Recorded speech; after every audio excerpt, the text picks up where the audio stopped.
হরে কৃষ্ণা। নিচের ভিডিওটা ভালো করে দেখুন। থেকে তুমি দান করতে পারো, বই কিনতে পারো, ওখানে যে কোনো কিছু কিনতে পারো, কিনতে পারো, সবকিছু টাকা। টাকা ছাড়া মায়াপুর তোমার জন্য পুরো ফাঁকা। আর টাকা ছাড়া মায়াপুর পুরো ফাঁকা। আসলে দাদা, টাকা ছাড়া গোটা পৃথিবীটাই ফাঁকা, মায়াপুর তো অনেক দূরের কথা। টাকা ছাড়া আপনার বাড়িটাও ফাঁকা, ওই জন্যই তো আপনি মাইকটা ধরে বলতে শুরু করে দিয়েছেন কোনো রকমের কোনো ইনফরমেশন গেইন না করেই। বহতি গঙ্গা মে হাত ধো লেতে হ্যায়। ঠিক আছে, আবার মনে করো তুমি প্রসাদের থালি নেবে না, ভোগের থালি, প্রসাদ খাবে, ওর জন্য টাকা দেবে। কোনো জায়গায় 50 টাকা, কোনো জায়গায় 100 টাকা, আবার কোনো কোনো জায়গায় 200-300 টাকা পাওয়া যায়। আমার বক্তব্য একটা, এত বড় একটা ধর্মীয় স্থান, ধর্মীয় জায়গা, সেখানে কেন ফ্রিতে খাবার পাওয়া যাবে না? আমার একটা কথা, কেন পাওয়া যাবে না? আমি জানি না মায়াপুর গিয়ে ইনি কতটা ঘুরেছেন, কী দেখেছেন, কিন্তু অন্নদান কমপ্লেক্সে 4 বেলা ফ্রিতে প্রসাদ দেওয়া হয়, যেখানে প্রতিদিন হাজার হাজার মানুষ প্রসাদ পাচ্ছে।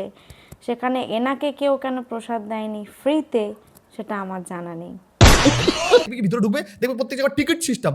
জুতো রাখতে গেলে টাকা দিতে লাগবে, এটা হয়। মোবাইল রাখতে গেলে টাকা দিতে লাগবে, এটা হয়। জানি না সবার সঙ্গে হয়েছে কিনা, আবার অনেক সঙ্গে হয় কিন্তু এই মোবাইল রাখার জন্য টাকা নেয়, জুতো রাখার জন্য টাকা নেয়, সব কিছুতেই খালি টাকা টাকা করে মায়াপুর। আচ্ছা দাদা, পশ্চিমবঙ্গে এত মন্দির রয়েছে, যে মন্দিরগুলো টাকার অভাবে সংস্কার করা হচ্ছে না, টাকার অভাবে একটি লোক পাওয়া যায় না সেই মন্দিরগুলো ঝাঁট দেওয়ার জন্য। সেখানে মায়াপুর কর্তৃপক্ষ যদি কিছু টাকা রোজগার করে সেই মন্দির ঝাঁ চকচকে রাখে, তাহলে আপনার অসুবিধাটা হচ্ছে কোথায়?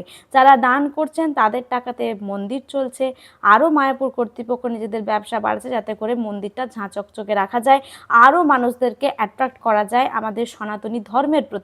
তাহলে আপনার প্রবলেম কোথায়? যদি অসুবিধা হয় মন্দির আসবেন না, কিন্তু মন গড়া অপব্যাখ্যা ছড়াবেন না। হরে কৃষ্ণা।